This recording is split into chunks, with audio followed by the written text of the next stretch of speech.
Good evening, welcome to another Bible Bike Test Roundtable discussion. I'm here with Vernon Felton, Ryan Labar and Travis Engel, and we're here talking about the Trek Remedy 9.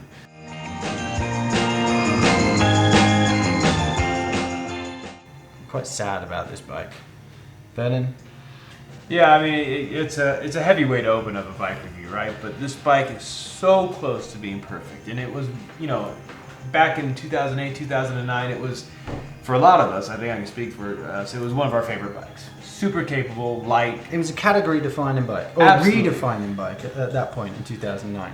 Absolutely, top of the game. And then in 2010 and 11, they steepened up the head angle, which made it a little scary on descents, a little fast and twitchy.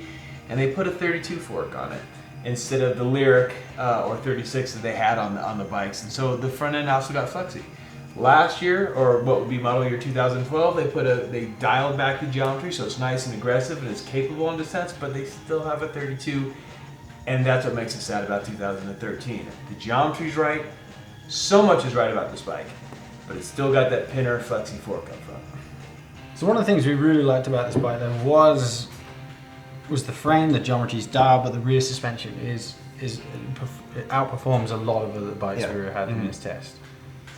I mentioned that I had a hard time noticing it on the fork. I noticed it right away on the rear shock. There's all these little switches and valves and things that happen on rear shocks that often just I can't tell.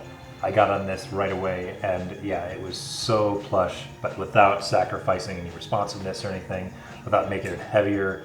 I mean, I right away I was like, there's something special here. That's the DRCV you're talking about. The DRCV, correct.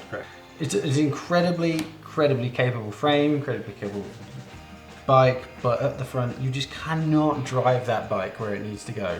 Right. But as I know, we have this in the all mountain category, and it's a little on for our course especially. It's a little on the weekend of that. But as a trail bike where you're riding 98% of what would have been our trail course, it would have been great, and it would have been able to, if you're riding 2% of our all mountain category, I think it would have been a great bike for that.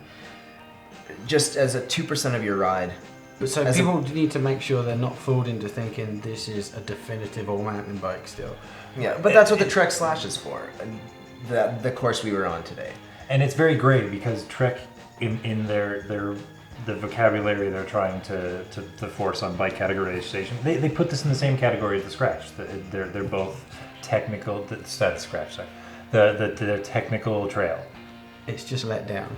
It's let down by focus groups or somebody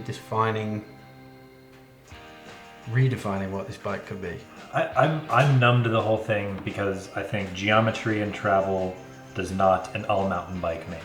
And it doesn't have to be an all mountain bike just because it's 6 inches and has the right head angle. So there are plenty of people out there that are riding trails like the more technical parts of our trail course, and don't want a 29er to make up for it, and don't want an all mountain bike. So there's tons of people out there that just want a longer legged version of the 26-inch trail bikes that are out there. It's still light. It still has the DCRV. I mean, there's all these great things that will appeal to so many people. It doesn't have to be an aggressive, every huck you can find on a trail kind of an all-mountain bike. But it has it has that body, the whole back end of the frame that can handle that. And that's what we're missing out of it, I think. We've talked about balance. Almost all the bikes we talk about is like having a balance in the bike, and this bike doesn't seem balanced at all. Like the front end, rear end, it's like two different bikes.